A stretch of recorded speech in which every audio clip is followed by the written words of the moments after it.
Millions of Americans could soon fall behind on rent and mortgages after a national eviction moratorium and forbearance on payments expire at the end of the year. New research estimates nearly 19 million homeowners and renters are at risk of either foreclosure or eviction. And a survey conducted last month by the Census Bureau indicated approximately 11.6 million people in this country would not be able to pay their rent or mortgage as early as next month. With more on what to do if you're falling behind on mortgage or rent payments, Michael Sema, the founder and CEO of Get a Rate, is joining us. So if a tenant can't pay their rent, what can they do to avoid eviction? I would always double check to see exactly what the county, the state, or even the city websites really have based on options. A lot of them have received funds from the CARES Act to be able to really help out current individuals that are experiencing financial hardship. But what I would definitely do for right now is take a look at a couple different websites. One of them is legalfaq.org. Type in your state information and see exactly what's available. And then another one is knowyouroptions.com.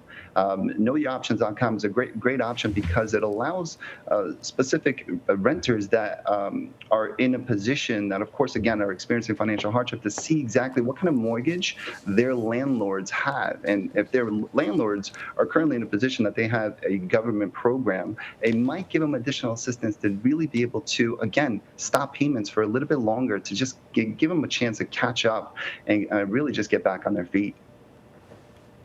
Ooh, that's interesting. So say you're not renting, you're owning, you have a mortgage. Can you help us break down what mortgage forbearance is and what you need to do when you enter mortgage forbearance? Yeah, absolutely. So a forbearance, the best way to look at it is it's like hitting the pause button on your mortgage payments. What I would do, especially if you're experiencing financial hardship, is contact your servicing department. The way to do that is pulling up your current mortgage payment statement, taking a look at the contact information, reaching out to them and letting them know you're currently in a position that, again, you're experiencing hardship due to the pandemic. And then ask them what kind of eligibility programs you're capable of qualifying for based on the program you have.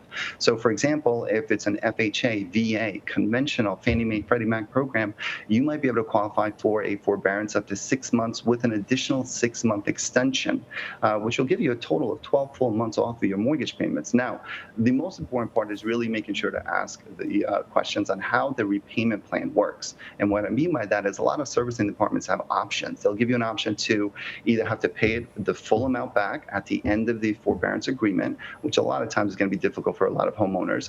Another option is to be able to break up the payments for the remaining portion of the term. So if you have 20 years left, it could be broken up into smaller chunks throughout the remaining portion of the term. And the final option would be to be able to add those additional payments at the end of the term, which a lot of lenders are really entertaining and a lot of homeowners are entertaining. So what I would do is really double check the options, see which option really fits based on your particular situation, and then make sure you have an agreement on black and white to be able to sign off on it and have something fully executed by all parties. But that's what a forbearance really is. It's really just hitting the pause button.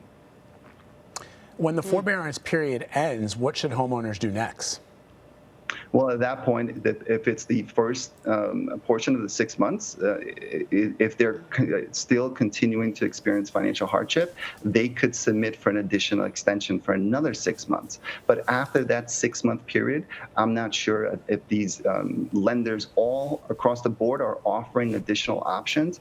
But the thing about these investors, they're not in the business to foreclose on homeowners. They're not in the business to try to take someone's home. Most of them understand the importance of working with their clients and especially getting them through this current situation that this entire country is experiencing. So I think they're definitely going to work with them.